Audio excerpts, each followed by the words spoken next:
Bapak Jaksa Agung, kalau sekali lagi Ahok mengatakan bahwa Ahok mau membongkar mega korupsi yang sekarang ini terjadi, cepat Jaksa Agung tersangkakan Ahok. Karena kalau dia mengatakan sekarang dia mau bongkar, berarti dia punya data. Dia tahu kasus tersebut, dia tahu mega korupsi tersebut. Kenapa tidak dibongkar pada waktu dia 5 tahun menjabat sebagai komisaris utama Pertamina? Kenapa namanya sekarang sebagai tersangka? Menurut Undang-Undang PT dan menurut hukum pidana, komisaris yang melalaikan kewajibannya dapat dituntut dan dirugi oleh perusahaan maupun oleh warga korban dan juga dapat dipidana. Ngerti ya? Kalau dia mengatakan membongkar berarti dia sudah tahu. Atau memang dia tidak tahu apa-apa, hanya mau terpesona, mau nebeng populer, karena selama jadi komisaris, dia sibuk bermain golf. Kepada para pendukung Ahok, saya hanya minta, Hotman hanya memakai logika hukum. Kamu jangan pakai pantat. Mikir jangan pakai pantat ya, para pendukung Ahok. Lu ngomong apapun, gua akan tetap mengatakan apa adanya secara hukum. Saya bukan buzzer. Income saya lebih besar dari gaji 10 orang menteri. Tanya kepada Pak Prabowo, saya tidak pernah tertarik jadi birokrat. Okay? Dan saya tuh perhatikan, sekali dia mengatakan membongkar, berarti dia tahu. Kalau dia tahu, berarti dia lalai. Kalau dia lalai, ternyata pidana adalah sanksinya. Kata Dr. Hotman Hofan Patas Paris, 40 tahun sebagai pengacara internasional. Salam dari Orchard Road, Singapura.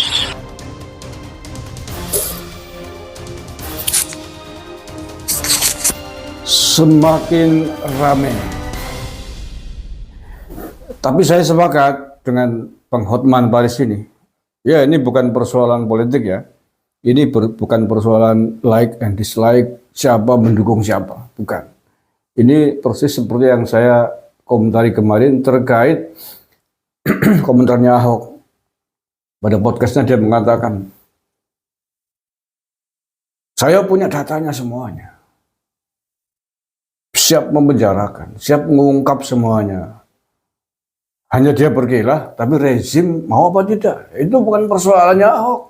Bukan persoalan Anda, Mas Ahok. Persoalan rezim mau ngurus atau tidak, mau menindaklanjuti atau tidak laporan Anda ke pihak penegak hukum atas data-data yang Anda mengatakan tahu itu urusan lain. Tetapi bahwa yang penting Anda sebagai komisaris utama seharusnya memang kalau mengatakan tahu data-data itu seharusnya dilaporkan baik kepada pimpinan Anda, kepada Pak Menteri BUMN, Pak Erick Thohir ataupun kepada penegak hukum, mungkin KPK atau kejaksaan. Tapi apakah Anda sudah melakukan itu, sudah melaporkan itu atau belum? Itu persoalannya. Nggak usah berkilah. Kalau nanti dilaporkan mau apa enggak rezim itu bukan urusan Anda, itu urusan nanti. Persoalan ditindaklanjuti atau tidak, mau atau tidak rezim ini memproses, itu bukan tanggung jawab ente. Yang penting tanggung jawab Anda sebagai komisaris utama setelah tahu ada penyimpangan, ada tindak pidana, ada dugaan korupsi dan lain sebagainya. Dilaporkan dong. Nah, kalau tidak melaporkan Anda tahu berarti Anda melindungi tindak kejahatan. Dan sebagaimana Bang Hotman tadi mengatakan, melindungi tindak kejahatan bukan hanya komisaris utama saya kira, tapi siapapun sudah tahu ini ada maling bersembunyi di rumah Anda menyembunyikan, tidak melaporkan kepada polisi, Anda kena dong. Anda kena pasal menyembunyikan kejahatan. Kan begitu. Maka saya sepakat ini, apapun yang terjadi, Ahok terlibat atau tidak dan sebagainya, dia harus mempertanggungjawabkan kata-katanya, kalimatnya. Dalam podcast sebelum ini yang mengatakan dia tahu banyak, punya datanya gitu. Punya datanya tentang kebobrokan di direksi Pertamina itu. Dan dia tidak bisa berkilah. Tidak bisa berkilah bahwa rezim mau apa enggak. Itu bukan urusan Anda. Kewajiban Anda yang penting adalah melaporkan apa yang Anda ketahui kepada pihak penegak hukum. Itu Mas Ahok, dan ini saya kira kelasnya Ahok tahulah tentang hal ini. Iya dong, tahu tentang hal itu, bagaimana resikonya menyembunyikan kejahatan, menyembunyikan kasus-kasus tindak pidana yang membahayakan umat besar, membahayakan rakyat banyak, seharusnya dilaporkan. Kenapa baru ngomong sekarang? Kemarin ketika disinggung namanya kemungkinan akan dipanggil oleh Kejaksaan Agung terkait dengan korupsi tata niaga minyak hari ini. Itu dong. Ayo, saya kira ini bumerang dari apa yang disampaikan sendiri oleh Pak Ahok. Tapi saya percaya bahwa Kejaksaan Agung tentu lebih hebat, lebih mengetahui proses bagaimana mengurai kasus ini dan Ahok ditempatkan di posisi mana gitu. Ya, mungkin Ahok tidak terlibat, mungkin Ahok tidak menerima uang, mungkin seandainya iya. Tetapi seandainya dia memang betul-betul tahu data-data tersebut sebagaimana dia ngomong itu, ya dia bertanggung jawab. Dia bertanggung jawab di muka hukum, apalagi kapasitasnya sebagai komisaris utama. Yang ketika melakukan kelalaian di dalam tugasnya bisa dituntut di muka hukum sebagaimana Bang Hotman tadi mengatakan. Apalagi sebagai komisaris utama. Nah, itu yang bukan komisaris utama pun begitu kok. Kalau mengetahui kejahatan kok dia diam, menyembunyikan diri, sengaja tidak dilapor. Itu juga bisa kena pasal kok. Kan begitu Mas? Iya kan? Nah, itu dia. Ini saya kira babak baru. Sekali lagi jangan kaitkan ini dengan politik. Ini penegakan hukum.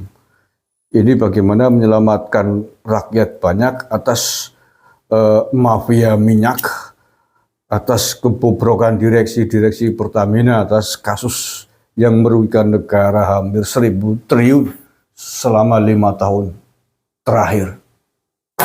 Ini luar biasa, sungguh membuat kita emosi semuanya, karena ini dilakukan oleh pejabat-pejabat tinggi Pertamina, oleh elit-elit Pertamina yang mestinya menjadi pagar, yang mestinya menjadi pelindung kita semuanya, tapi justru sebaliknya menjadi maling gitu, pagar makan tanaman.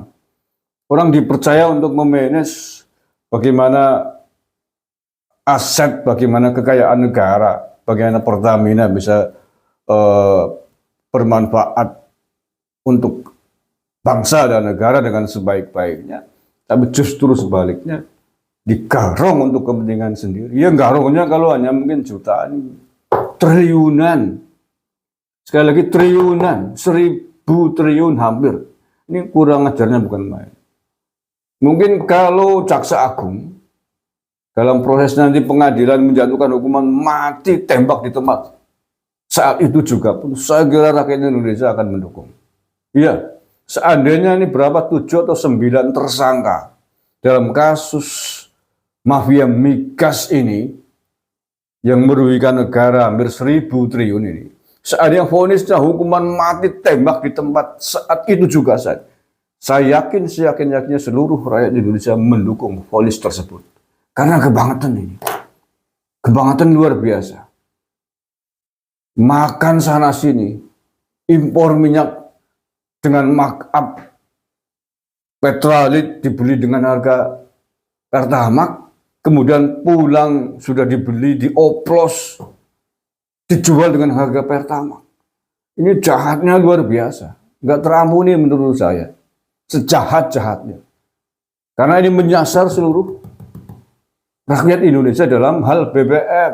Kita dirugikan luar biasa. Kendaraan kita banyak yang rusak gara-gara Pertamax oplosan ini.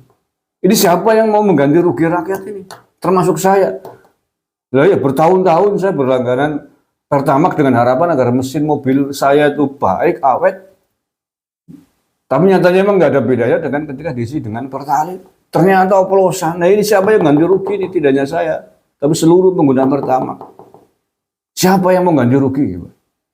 Ini kalau negara mau adil, dipikirkan juga dong. Ya dipikirkan juga pengguna Pertamax yang selama ini dibohongi dengan BBM oplosan. Bagaimana caranya solusinya ganti rugi? Iya dong. Harus diganti rugi dong atas kebohongan yang telah terungkap ini. Astagfirullahaladzim, puasa-puasa mau marah. Terima kasih. Assalamualaikum warahmatullahi wabarakatuh.